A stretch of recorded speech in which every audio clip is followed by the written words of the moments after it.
Efesios capítulo 6 nos muestra que el Evangelio es parte del plan eterno de Dios.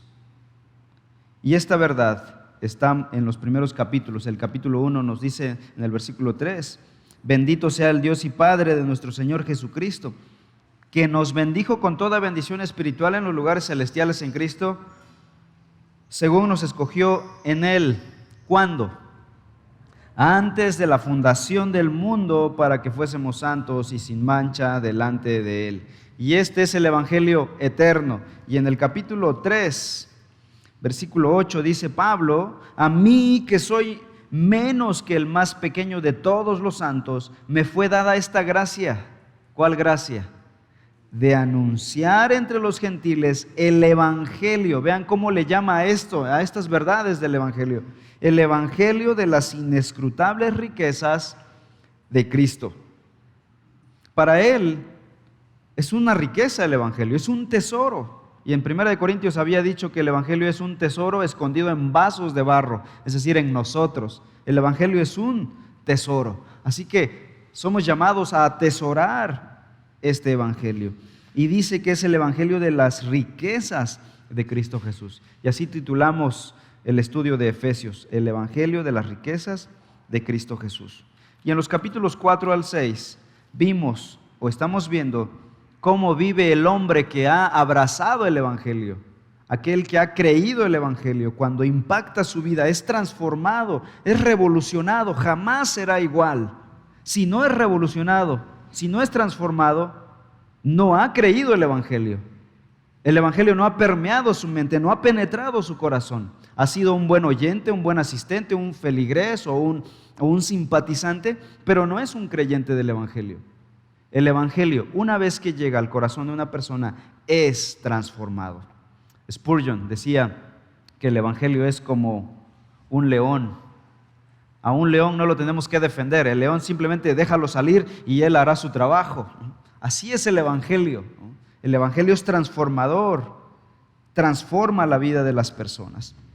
Y es lo que estamos viendo aquí en los capítulos 4 al 6. Dice, por ejemplo, 4:1: yo pues, preso en el Señor, os ruego que andéis como es digno de la vocación con que fuisteis llamados. ¿Cómo? Y empieza a mostrar la vida nueva en Cristo Jesús. Versículo 17: ya no anden como los otros gentiles que andan en la vanidad de su mente, teniendo el entendimiento entenebrecido, etcétera, etcétera. Luego más adelante dice: sino renovaos en el espíritu de vuestra mente. Versículo 24: vestíos del nuevo hombre, creado según Dios, en la justicia y santidad de la verdad. Y en el capítulo 5 nos dice que andemos en luz, en sabiduría, en amor, andemos en el Espíritu. Y luego nos mostró cómo anda una persona que vive en el Espíritu: como esposo, como esposa, como hijo, como padre, como empleado, como amo. Y al final va a cerrar Pablo diciendo: y ahora, vístanse de toda la armadura de Dios para ser creyentes auténticos. Y hemos comenzado nuestro estudio de la armadura de Dios hace 3 domingos. Y hoy estamos terminando el tema de la armadura de Dios. Los versículos 14 al 15 nos mostró las primeras 3 piezas de la armadura: cinto, coraza y calzado, que eran cosas que el soldado usaba de forma constante. Por eso dice en el 6:14: ustedes estad firmes, vestidos. No se quitaba esta armadura, estas piezas de la armadura, sino que eran de forma permanente. Y luego, ahora en los versículos 16 y 17, vamos a ver las siguientes 3 partes de la armadura del creyente, que es el escudo, el yelmo y la espada. Estas se utilizaban solo en el momento del combate, básicamente cuerpo a cuerpo. Por eso dice el versículo 17: y tomad el yelmo, o tomad la espada, tomad el escudo. No se usaba constantemente, sino de forma temporal.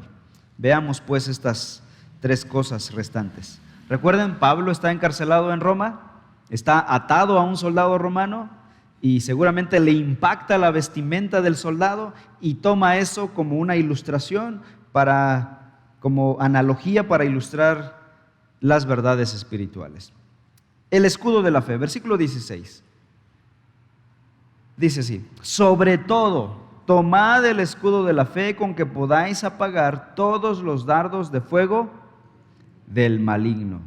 Como que dijo, aquellas cosas son importantes, pero si solamente toman esas tres cosas, el cinto, la coraza y el calzado, bien, pero estarán desprotegidos, les faltarán tres cosas más. Sobre todo tomen el escudo de la fe, dice Pablo. Los soldados romanos utilizaban diversos tipos de escudos. Habían dos que sobresalían: los escudos redondos pequeños que iban atados al brazo, pero también habían unos grandes, los tureos, los famosos escudos tureos, al cual Pablo se refiere aquí en este capítulo. Este era rectangular, tamaño de una puerta, y iba atado al brazo de los soldados más fuertes del ejército, y estos estaban diseñados para proteger todo el cuerpo del soldado. Estos soldados con estos tureos eran pocos, eran seleccionados para tener la capacidad de moverse con estas cosotas encima, y ellos eran parte de la fila principal del ejército. Ellos formaban la franca frontal que daba la cara al ejército enemigo. Ellos estaban en la primera línea de batalla y lado a lado formaban un gran escudo de 1 o 2 kilómetros para proteger al ejército romano. De tal manera que aquellos que estaban detrás estaban protegidos porque tenían un gran escudo delante de ellos. Juntaban sus escudos y creaban una barrera inmensa. Los arqueros estaban detrás de esta gran barrera del muro protector y lanzaban sus flechas a medida que avanzaba el ejército, paso a paso. Cualquier soldado que se encontraba de este lado estaban protegidos de las ráfagas de fuego y de flechas del ejército enemigo. Pablo nos dice: hagan lo mismo, creyentes. Tomen el escudo y estén juntos, formen una barrera unidos.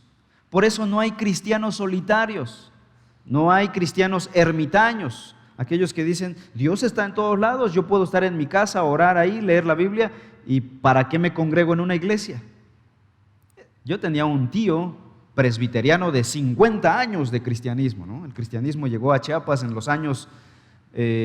el año 1890, una larga tradición de cristianismo. Allá hay más cristianos que católicos, ¿no? Y somos muy orgullosos de ser evangélicos, ¿no? Y no van a la iglesia, ¿no? El tío este dijo, yo fundé aquella iglesia, yo puse la primera piedra, por eso les comentaba yo el domingo pasado lo de los fundadores, ¿no? Y yo fundé la rondalla de la iglesia, pero no iba a la iglesia. Yo le decía, y tío, ¿por qué no vas a la iglesia? ¿Para qué? Ya tengo mi historial, ¿no? Y hay gente que vive de su historial. Pero saben, la fe es viva, actual y presente. La fe no vive del pasado, de lo que se hizo en el pasado, de lo que diste o lo que hiciste. Si no eres fiel al Señor hoy, simplemente todo tu pasado se ha borrado. No tiene ningún valor. Y él decía esto, ¿para qué voy a la iglesia si yo puedo estar en mi casa? Soy un buen creyente, tengo mi Biblia, conozco de la teología sistemática, tengo la teología de Berkov, de la teología de Hodge, como buen presbiteriano, ¿no? Tenía todo su arsenal teológico. ¿Para qué voy a la iglesia? Obviamente andaba endurecido de corazón, hasta que finalmente el Señor tocó su familia por el lado más difícil para él y lo hizo poner de rodillas al Señor nuevamente. El tiempo, el Señor en su gracia puede traer a sus hijos de vuelta. Si no son sus hijos, los va a dejar ir. Pero el llamado es a estar juntos, a formar esta barrera, poner nuestros escudos juntos y formar esta barrera para que el arquero, Satanás y sus demonios, su ejército que están lanzando estas flechas con fuego, dice Pablo aquí, no penetren a nuestro equipo. ¿Qué es, según Pablo, aquí nuestro escudo? La fe, dice Pablo, versículo 16. Tomad el escudo de la fe. ¿Qué es la fe? Hebreos 11:1 nos da una definición, lo más parecido a una definición. Es pues la fe, la certeza, la seguridad de lo que se espera, la convicción de lo que no se ve. Dios no se ve, sus verdades no se ven, pero hay una certeza de que Él está ahí. Habacuc 2:4 dice que el justo, por esa fe, vivirá. John Patton, un misionero escocés, él fue misionero en una isla muy cercana a Australia, allá en los 1800. Se imaginarán la Australia de los 1800. Las islas estaban repletas de tribus caníbales que asesinaban a sus enemigos y se los comían. Cuando moría el esposo, mataban a la esposa para que no fuera infiel y se fuera al más allá junto al esposo. Y esas y muchas otras cosas primitivas que tenían estas tribus. Pues ahí llegó este misionero escocés y empezó a predicarles el evangelio, empezó a traducir la Biblia a su idioma, a su dialecto. Pero llegó al problema de Romanos, cuando empezó a hablar de la fe, y encontró que en el dialecto no había una palabra para traducir fe. Y dijo, ¿cómo traduzco fe? Y pasaron muchos días antes de llegar a la solución.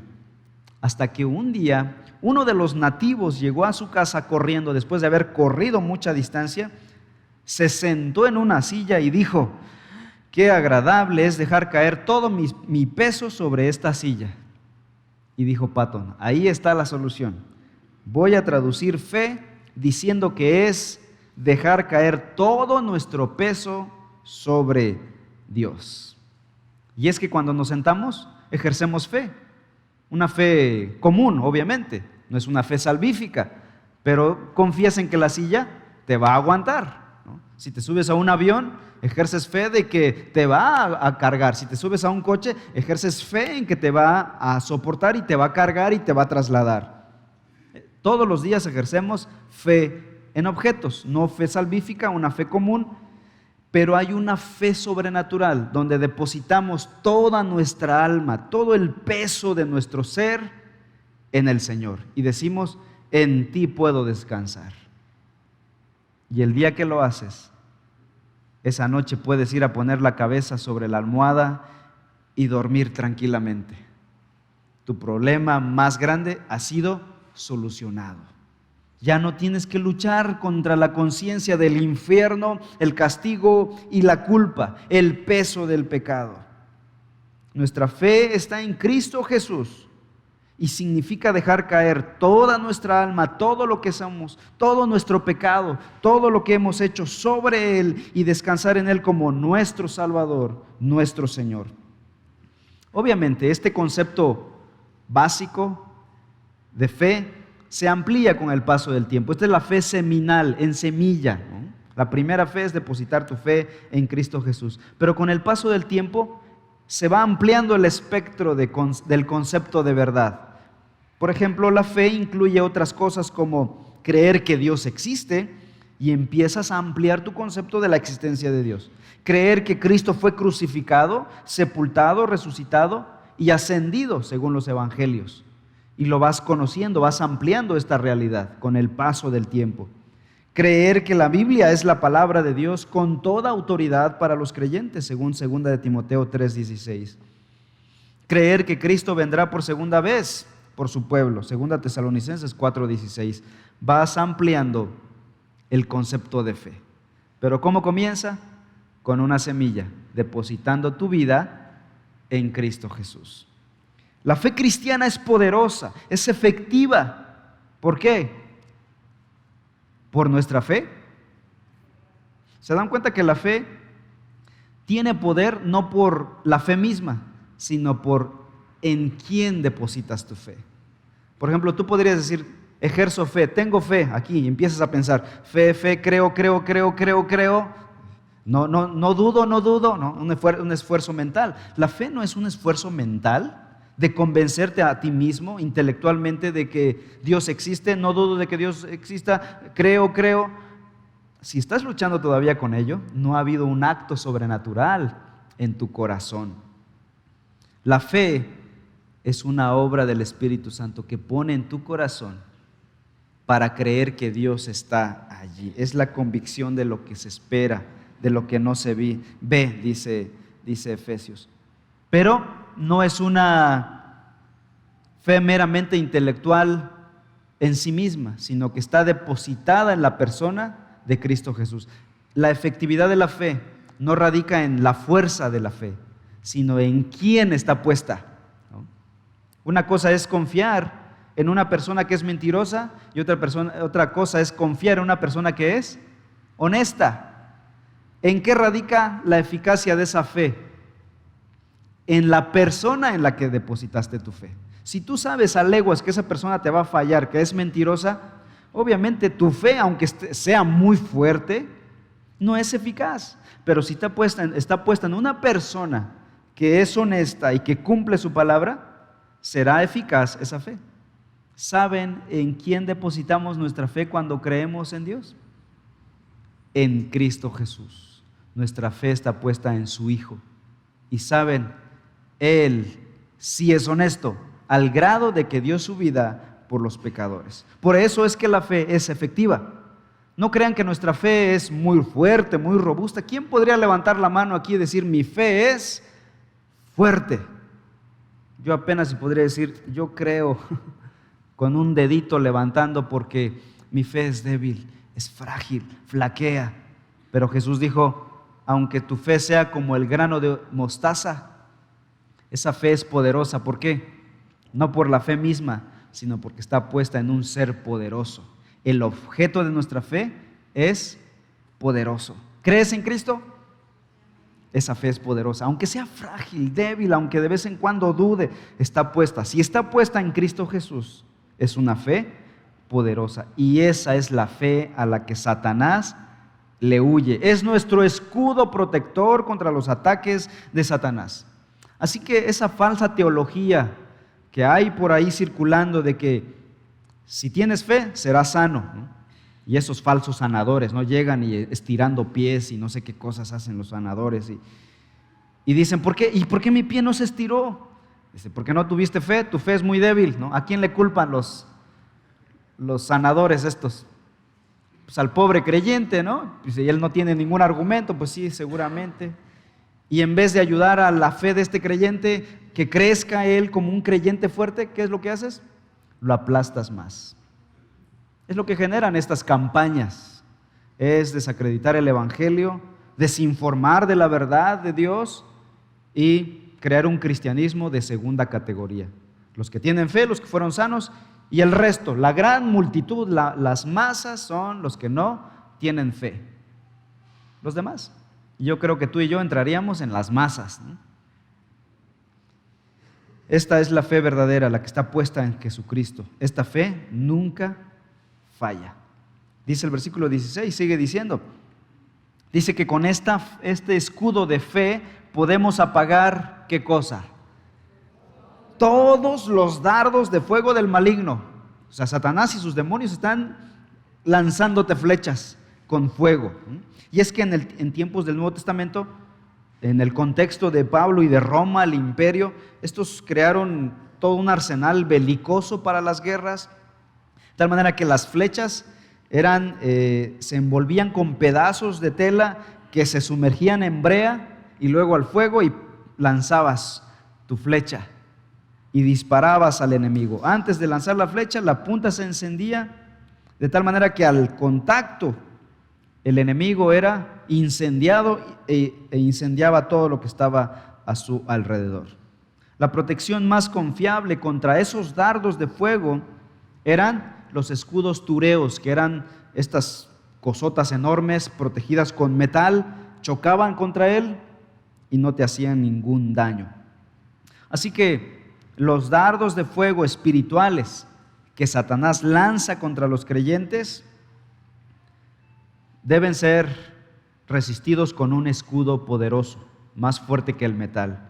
Y esa, dice Pablo, es la fe. Nuestra fe en Cristo Jesús es lo único que va a resistir los ataques de Satanás. Satanás bombardea de manera continua a los hijos de Dios con tentaciones a la inmoralidad, al odio a la envidia, al enojo, a la codicia, al orgullo, a la duda, al temor, a la desesperanza, a la desconfianza y muchos otros pecados. Satanás tiene un arsenal tremendo. Dice Pablo que tiene todos los dardos de fuego del maligno, o sea, muchos dardos de fuego. Si no le funciona con uno, va a probar con otro. Va a decir, este cristiano como que ya no le gusta el alcohol, ok, vamos a probar con otro. Tiene varias opciones, ¿sí? A este ya no lo puedo tentar con la inmoralidad. Bueno, vamos a ir por la codicia. ¿Sí? Este es bien moralmente correcto, ¿no? No es incapaz de serle infiel a su esposa. Pero vamos a ir por la cuestión del dinero, la cuestión del odio, la cuestión del orgullo. Y en el orgullo es donde casi la mayoría flaqueamos. El primer dardo de fuego de Satanás fue lanzado en el huerto de Edén. Así que no crean que estamos en un paraíso, hermanos. Ahí mismo en el paraíso de Génesis 3, Satanás empezó a lanzar sus dardos de fuego sobre Adán y Eva. La duda. Con que Dios les dijo, pues ¿saben qué? No es así. Y la duda en el corazón de Adán y Eva. El propósito de todos los dardos de Satanás es hacer que los creyentes duden de Dios. Incluso se atrevió a tentar al Hijo de Dios, a Jesucristo, y decirle, ¿saben qué? No puedes confiar en tu Padre Celestial. Confía en mí. Si te echas abajo, yo mandaré a tus ángeles a que puedan cuidarte, salvarte. ¿Por qué la duda es pecado? Porque Dios es digno de confianza. Y dudar de Él es pecado. Por eso Satanás quiere que los cristianos duden, que cometan este gran pecado que pareciera no ser un gran pecado. Las personas por fuera se ven bien, se ven santas, pulcras, moralmente correctas, pero en su corazón hay duda. Dios nunca dará a sus hijos una piedra cuando ellos pidan pan. Mateo 7:9. Dios abrirá las ventanas de los cielos y derramará bendiciones sobre los que son fieles. Malaquías 3:10. Dios suplirá todo lo que nos falta conforme a sus riquezas en gloria. Filipenses 4:19. Dios ya de hecho nos bendijo con toda bendición espiritual en los lugares celestiales en Cristo. Efesios 1:3. ¿Dudar de este Dios no es malo? Claro que sí, este es un gran pecado, por eso Satanás nos lleva a dudar de este gran Dios. Este es su primer dardo poderoso. La única manera como pueden entonces los cristianos apagar los dardos de fuego de Satanás es creerle a Dios, creerle a su palabra. Hermanas, el día que se casaron, ¿le creyeron a la palabra de su esposo? Sí, ¿verdad? Digo, ahí están todavía, ¿no? Por gracia de Dios. Sí le creyeron. Y eso que es un hombre imperfecto. Hermanos, ¿le creyeron a su esposa el día que se casaron cuando ella prometió amarlos en la salud y en la enfermedad? Tú dirás, bueno, yo no tuve una ceremonia. No, pero no importa si hubo ceremonia o no. El punto es que son matrimonios. Si estás unido a un hombre, ese es tu esposo, ella es tu esposa. Y aunque no dijo verbalmente las palabras, el haberse ido a tu casa contigo, ya dio su palabra y dio su vida, dio su alma. Entonces, si tú eres capaz de creerle a una persona falible, humana, pecaminosa, porque sí, hermanos, te casaste con un pecador, te casaste con una pecadora, ¿no? Ya me estoy imaginando mi primer sermón casando a alguien de Reforma. El día de la boda, el día de tu boda, podría yo predicar el sermón titulado Casándote con un pecador empedernido, ¿no? O casándote con una pecadora empedernida, ¿no? No sería mentira, ¿verdad, hermanos? Bueno, no le voy a poner ese título, pero vamos a abordar el tema. Así que piensa bien si te vas a casar. Aquí en Reforma. Bueno. Si le creemos a una persona que dio su palabra y con sus pecados y limitantes está cumpliendo su palabra, ¿no le podemos creer a Dios? Él dio su palabra y no solo su palabra, Él dio a su Hijo en la cruz del Calvario. Él es digno de toda tu confianza. Satanás quiere hacernos creer que no lo es. Por eso dice 1 de Juan 5:4, esta es la victoria que ha vencido al mundo, nuestra fe. ¿Cuándo eres victorioso? Cuando crees en Dios.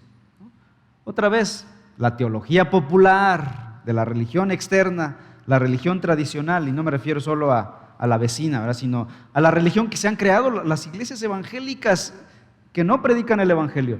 Dicen, el cristiano exitoso es aquel que viste bien, que vive bien, que tiene casa, que tiene dinero, el evangelio de la prosperidad. Dice la Escritura que nuestra victoria que vence al mundo, el cristiano victorioso es aquel que cree en Dios. Esa es la verdadera victoria, el verdadero éxito en la fe. Luego sigue diciendo en el versículo 17, Efesios 6:17, y tomad el yelmo de la salvación. El yelmo es un casco de cuero grueso cubierto con placas metálicas, y otros eran totalmente de metal, pero pesados. Por lo general tenían lengüetas para proteger el rostro, aquí en la nariz o en las mejillas, y protegían obviamente toda esta zona. La función del yelmo era proteger la cabeza de cualquier herida, en particular heridas de espada. Los soldados de a caballo portaban una espada de doble filo, una pequeña. Quienes la blandían con sus caballos corrían con la espada a cortarles la cabeza o partirles el cráneo a los soldados enemigos.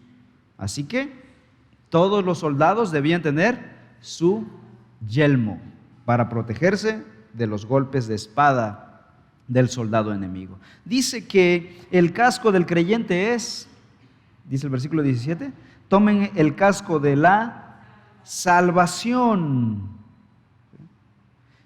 Ya que los golpes de Satanás están dirigidos muchas veces a la seguridad. Cuando un creyente está seguro en Cristo Jesús, ahí Satanás va a ir para golpearlo. Con que tú te sientes muy seguro de tu salvación, ¿verdad? Y va Satanás a lastimarte por ese lado. Satanás busca tentar al creyente entonces con la duda y el desánimo. En primer lugar, el desánimo. Para desanimarnos, apunta, por ejemplo, usa nuestros fracasos, nuestros pecados, nuestros problemas no resueltos. Muchas veces usan nuestra mala salud con el fin de hacernos perder la confianza en el amor de nuestro Padre Celestial. Cuando alguien está enfermo, puede meterle la duda de que Dios no te ama, Dios no está contigo, si no ya te habría sanado. O cuando tenemos algún problema que no se resolvió como pensábamos, como queríamos, Satanás va a decir, es que Dios no te ama. El enemigo también nos tienta a desanimarnos cuando no podemos ver resultados a nuestro trabajo, a nuestro servicio. Por eso Pablo en Gálatas 6:9 dice, no nos cansemos de hacer bien, porque a su tiempo segaremos si no desmayamos. Y es que es tentador desanimarnos, por ejemplo, en la oración. Cuando no vemos resultados, dejamos de orar. Una esposa puede desanimarse a orar por su esposo que no es salvo. Ha orado mucho tiempo y como que ya se está desanimando. Un padre puede desanimarse a orar por un hijo rebelde que no cambia. Un creyente puede desilusionarse cuando ora en repetidas ocasiones por una sanidad física que no llega, y puede desanimarse. Es ahí, en ese momento, cuando los creyentes deben recordar esta verdad de Efesios y de Gálatas. No nos cansemos, pues, de hacer bien, porque a su tiempo segaremos, si no desmayamos, dice la última cláusula del versículo. Satanás también nos tienta con la duda, que muchas veces acompaña al desánimo.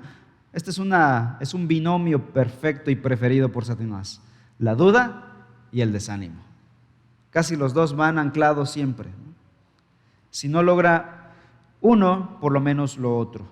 Por ejemplo, el ataque más perturbador de Satanás contra los creyentes consiste en tentarles a creer que han perdido su salvación. De hecho, esto se ha vuelto una teología también, la teología de la salvación perdida, ¿no? Si dudas, si te alejas, has perdido tu salvación. Ahora, tú dirás, hermano, ¿entonces no perdemos nuestra salvación? Según la Escritura, no. Vamos a leer varios pasajes aquí donde desde la predestinación hasta la glorificación pasaron por la justificación, por la santificación y por la glorificación. No hay un momento en que se pierda esa salvación. Y tú dirás, hermano, ¿y qué pasa con aquellos cristianos que apostataron de la fe? Estaban en la iglesia, incluso eran líderes de iglesia y ahora están viviendo una vida inmoral y no quieren nada con Dios. ¿Perdieron su salvación? Dice según Primera de Juan 2:18, ¿no? Que estuvieron con nosotros, pero no eran de nosotros. Es decir, vivían como cristianos, hacían cosas de cristianos, pero no eran verdaderos cristianos. No perdieron lo que no tenían, simplemente no eran. Y tarde o temprano se reveló que no eran.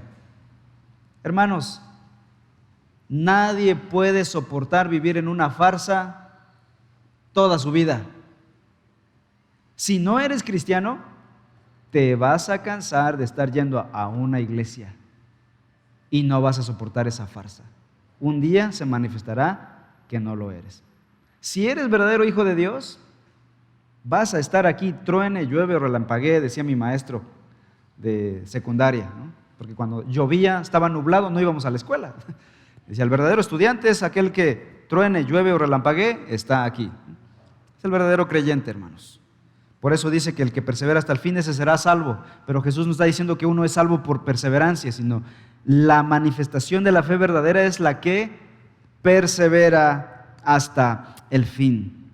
Así que el ataque de Satanás contra los creyentes es tentarles a creer que han perdido su salvación. Pocas cosas son más paralizantes o miserables que la inseguridad. Cuando un creyente es inseguro, se paraliza, se vuelve miserable, se vuelve improductivo. Pero aquí hay una palabra para nosotros. Dice Juan 14:27, la paz os dejo, mi paz les doy. Yo no os la doy como el mundo la da. No se turbe vuestro corazón, ni tenga miedo. Luego en el 16:33, estas cosas os he hablado para que en mí tengáis paz. Luego, 1 de Juan 5:13. Estas cosas os he escrito a vosotros que creéis en el nombre del Hijo de Dios, para que sepáis que tenéis vida eterna y para que creáis en el nombre del Hijo de Dios. El apóstol Juan lo dice muy claramente. Dice, yo les escribo a aquellos que ya creen, a ustedes que creen en el nombre del Hijo de Dios, para decirles esto, para que sepan que tienen vida eterna. Si crees en Cristo, tienes vida eterna. Y luego termina diciendo, y para que crean en el nombre del Hijo de Dios. Bueno, la traducción aquí es un poquito deficiente.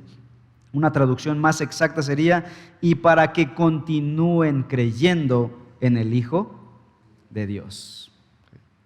El plan de Satanás es que los creyentes duden de las promesas de Dios, duden de su poder, de su bondad y de su verdad. Ese es el deseo de Satanás. Y cuando lo consigue, cuando logra meter duda en el corazón del creyente, ¿qué pasa en el corazón del creyente? Le roba el gozo de su salvación. Una persona que duda también es una persona insegura, pero también infeliz.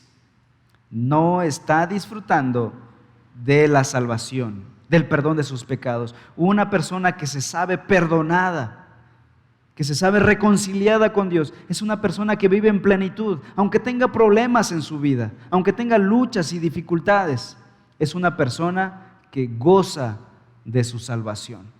El mundo no se le ha venido abajo, aunque el negocio sí. El mundo no se le viene abajo, aunque quizá su salud sí. Y tú te preguntas, ¿por qué esa persona está tan gozosa? Es porque sabe que es salva, que sus pecados han sido perdonados. Hace 16 años llegué a un pueblo de Oaxaca, un pueblito de Oaxaca, a hacer mi año de práctica. Y estuve ahí 10 meses, viviendo con los mijes de Oaxaca. Comía totopo, frijolitos, tamales, allá les llaman tamales, es pura masa con mucha carne, muy ricos tamales. Y me encontré con una familia. Me pidieron que yo fuera a visitar un hogar de una hermana que había tenido un accidente, una mujer fiel al Señor. Su esposo era inconverso. Y a la que le fue peor fue a la creyente. Y él salió ileso, ella perdió un brazo, solo tenía un pedacito de acá. Yo le ayudaba a sacar su agua del pozo todas las mañanas y otros trabajitos que ella necesitaba. Y la primera vez cuando la conocí, yo dije, ¿qué le digo? Y preparé mi discurso y busqué pasajes en la Biblia para tratar de animar a una mujer que no tiene un brazo. Ha de estar devastada, dije. Cuando llegué, me llevé una sorpresa enorme. Yo salí llorando de esa plática, porque ella no estaba devastada, estaba feliz la señora. Ella hablaba con gozo de su Salvador, de Cristo Jesús y de la bendición que le dio de no perder la vida. Solo un brazo. Y el esposo diciéndole, no, que tu Dios muy bueno, pero ella estaba gozosa en Cristo Jesús. ¿Por qué razón? Porque sí había perdido un brazo, pero no había perdido su salvación. Y en la vida eterna y por la eternidad tendrá los dos brazos y un cuerpo perfecto. Y mientras viva en esta tierra quizá pasará muchas tribulaciones, pero es temporal, es temporal. Mientras vivamos aquí con luchas y tribulaciones, es temporal. Tu problema más grande ha sido resuelto. Díselo en la cara a Satanás. Y sabes, cuando nosotros nos aferramos a Dios y nuestra fe está puesta en Cristo Jesús, tenemos este gozo y esta paz. Y Satanás se aleja por un tiempo, pero se aleja. Pablo dice en Romanos 8:38 y 39, ni la muerte, ni la vida, ni ángeles, ni principados, ni potestades, ni lo presente, ni lo porvenir, ni lo alto, ni lo profundo, ni ninguna otra cosa creada nos podrá separar del amor de Dios, que es en Cristo Jesús, Señor nuestro. ¿Quién nos podrá separar del amor de Dios? Ni la misma muerte, ni Satanás mismo. Filipenses 1:6 dijo Pablo, estoy persuadido que el que comenzó en vosotros la buena obra, la perfeccionará hasta el día de Jesucristo. Entonces, ¿qué significa tomar el yelmo de la salvación? Significa estar conscientes de que somos salvos, de que nuestros pecados han sido perdonados por la obra de Cristo en la cruz del Calvario y tener seguridad y gozo por ello. Somos cristianos felices no porque todo nos va bien, sino porque Cristo murió en la cruz por nuestros pecados. Y saben, un creyente seguro es una muralla para Satanás en la salvación que Dios nos ha dado. Amén. Así que el yelmo de la salvación es esa gran esperanza que tenemos, de que Cristo nos salvó y que un día se consumará esta salvación. No estamos en una batalla eterna, es pasajera. No estamos en una batalla que podemos perder, es una batalla ganada. No estamos esperando un purgatorio que enfrentar. Cristo ya ganó nuestra salvación. Dice Romanos 8:30, a los que predestinó, a estos también llamó, y a los que llamó, a estos también justificó, y a los que justificó, a estos también glorificó. Los teólogos llaman a esto la cadena inquebrantable de oro. Predestinación, justificación, santificación, glorificación. Desde la predestinación hasta la glorificación, ni un pequeño y frágil cristiano será perdido. Todos llegarán a la presencia del Señor. Ahorita está en el cine la película El progreso del peregrino, ¿verdad? Algunos ya fueron a verla. ¿Quiénes fueron a verla, hermanos? Muy bien, hermanos. Estrellita, ¿verdad? ¿No? Es una historia escrita por John Bunyan que narra cómo el cristiano es un hombre frágil y débil. No es un superhombre con capa y un Superman. Es un hombre común y corriente, frágil, débil, que pasa por muchas tribulaciones y pruebas, pero por la gracia de Dios llega a la morada celestial. Vean lo que dice Primera de Pedro 1:3-5. Bendito el Dios y Padre de nuestro Señor Jesucristo, que según su grande misericordia nos hizo renacer para una esperanza viva por la resurrección de Jesucristo de los muertos, para una herencia incorruptible, incontaminada e inmarcesible, reservada en los cielos para vosotros, que sois guardados, dice la Biblia, y esto es importante, son guardados por el poder de Dios mediante la fe, dice Pedro, para alcanzar la salvación que está preparada para ser manifestada en el tiempo postrero. Estamos asegurados, hermanos. Dios nos guarda, no porque seamos Superman con super fe, con super dones, super habilidades. No, somos personas débiles, frágiles, con una fe muchas veces flaqueante, débil, pero puesta en un poderoso Salvador. Que no te engañen, hermano, no es tu fe la que hace milagros, es el Señor quien los hace en nuestra vida. Así que ponte bien el casco de la salvación y tendrás seguridad, esperanza y gozo abundante. Versículo 17 sigue diciendo, Efesios 6, 17, que tomemos el yelmo de la salvación y ¿qué otra cosa? Y la espada del Espíritu, que es la palabra de Dios. La espada a la que Pablo se refiere aquí es una llamada macaira, que tenía diversas longitudes, muy pequeñas hasta muy grandes. Y era la espada que portaban los soldados que se desplazaban a pie para pelear en combate cuerpo a cuerpo. Y Pablo declara de forma explícita que la espada es la Biblia, la Escritura, la palabra de Dios, según el versículo 17. Dice que la espada del Espíritu es la palabra de Dios. Así que nuestra espada, hermanos, es esta palabra que contiene todo lo que el ser humano necesita. No necesitas ninguna otra cosa más que la palabra de Dios para todos los problemas de tu esencia, de tu ser, de tu persona. Todo está en la palabra. Dice Proverbios 30, versículos 5 y 6. Dice, toda la palabra de Dios es limpia. Él es escudo a los que en Él esperan. No añadas, por lo tanto, a sus palabras, para que no te reprenda y seas hallado mentiroso. ¿Qué significa esto? Que la palabra es perfecta. Cuando algo es perfecto, no necesita añadidura. No le añadas más, dice el escritor de la palabra. Así que nuestro trabajo como cristianos es beber de este libro, de todas sus bendiciones. La Biblia es la fuente de toda verdad absoluta. Dice Juan 17, 17. Tu palabra es verdad, le dijo Jesús a Dios. La palabra de Dios es la fuente de toda verdad acerca de Dios y del hombre, de la vida y de la muerte, del tiempo y de la eternidad, de los hombres y las mujeres, del bien y del mal, del cielo y del infierno, de la condenación y la salvación. Todo se encuentra en la palabra, en la Biblia. La Biblia también es la fuente de felicidad. Lucas 11:28 dice, bienaventurados o felices los que oyen la palabra de Dios y la guardan. La Biblia es la fuente de crecimiento espiritual. Primera de Pedro 2:2.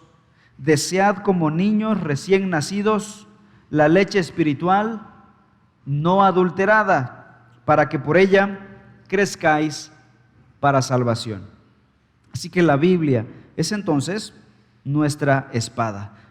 Y dice que es la espada del Espíritu, porque es el Espíritu quien inspiró la palabra de Dios. La espada del Espíritu es nuestra arma de defensa y de ataque. Todo lo demás es defensivo. La única arma que puede ser de ataque es la palabra de Dios.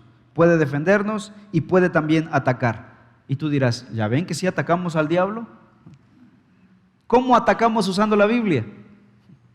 Bueno, dice 2 Timoteo 2:15, procura con diligencia presentarte a Dios aprobado como obrero que no tiene de qué avergonzarse, que usa bien la palabra de verdad. Atacamos con la palabra, en primer lugar, cuando aplicamos bien la palabra a nuestra propia vida. Usamos bien la palabra de verdad. ¿Cómo usamos bien la palabra de verdad? Generalmente somos buenos oidores de la palabra. Nos gusta escuchar buenos sermones y ahorita en la red hay tantos predicadores, tantos sermones, tantos expositores, tantos buenos libros. Pero cuando estamos en un problema, nos paralizamos. Voy a llamarle al pastor. ¿Qué haría yo en este caso? ¿Qué tenemos que hacer, hermanos? Usar bien la palabra de verdad. Si tengo un problema, que el Señor me lleve a usar alguna parte de la Escritura y aplicarla bien a ese problema. Antes de paralizarte, no te paralices. Y no cuentes hasta 10 porque no funciona. Piensa en la palabra de Dios.